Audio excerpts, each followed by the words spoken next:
Hi everybody, welcome back to my channel, Laurie Candle Lover, and here we are with wild berry waffles as promised.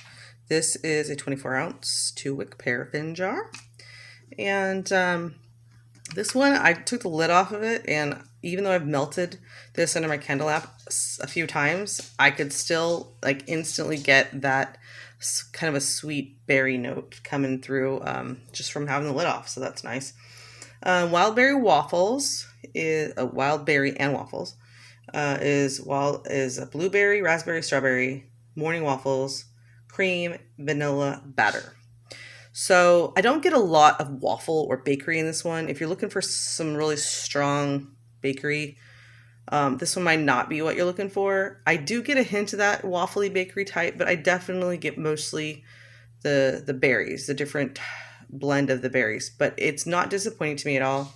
If you like fruitiness, especially like when, winter's over in spring, this would be a really nice one to do to get you out of that kind of the fall wintry type scents into more fruity springy type scents. And for me, this is really how I do it because I don't really like floral scents at all.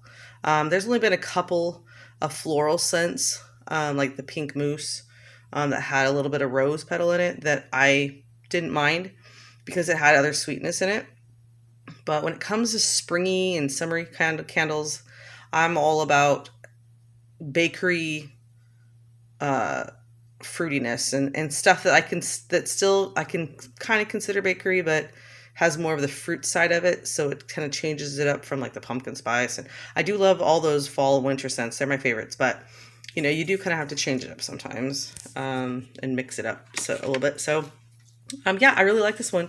It's definitely a strong scent. It's like an 8.5 at least for me. And I really enjoyed it. It's definitely got that wild berry mix of fruits with a hint of that cream and waffle in the background.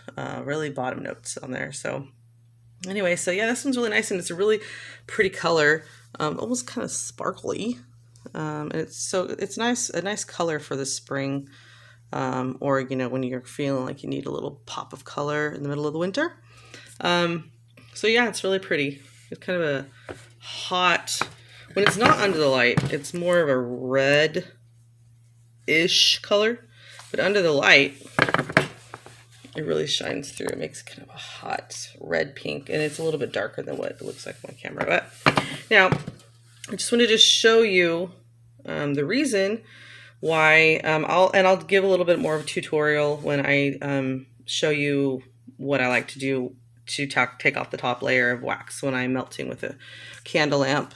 But you can see here, just for an example, I've melted this before, so it hasn't melted much since I just stuck it into the lamp to get the light through it. But I melted it several times, and you can see when I turned off the lamp, I didn't check the wicks because I knew I was going to be melting it again. But this is what happens to your wicks when you're melting and when it's cooling and you don't separate your wicks back out so they're straight. This is what happens. They'll eventually fall together. If you get the candle melted enough and it stays under the lamp long enough and it melts down long enough, they will move. They'll tip inward.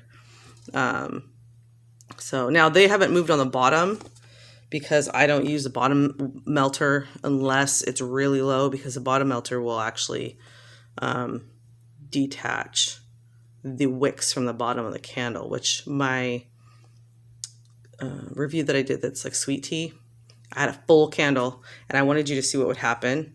So I used my bottom melter on a full candle and my wicks detached, and I had to actually push them, use something to push them back down to the bottom and let it cool enough for them to stay. But that was just so I could give you guys an example of why I do not use bottom melters on full candles. Number one, you have to melt the whole candle to release the scent from underneath the cold wax. But also, it can mess up your candle and make it so you can, if you don't know how to fix it, you can never melt your candle like by burning it. You just will always have to melt it with a melter or a candle lamp. So, but anyway, I just want to let you know that's what I usually do as it's cooling, as I'm using that.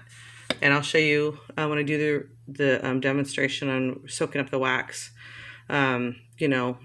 talk more about trimming the wicks, but when the wax starts getting low, trimming them so that they don't flop over.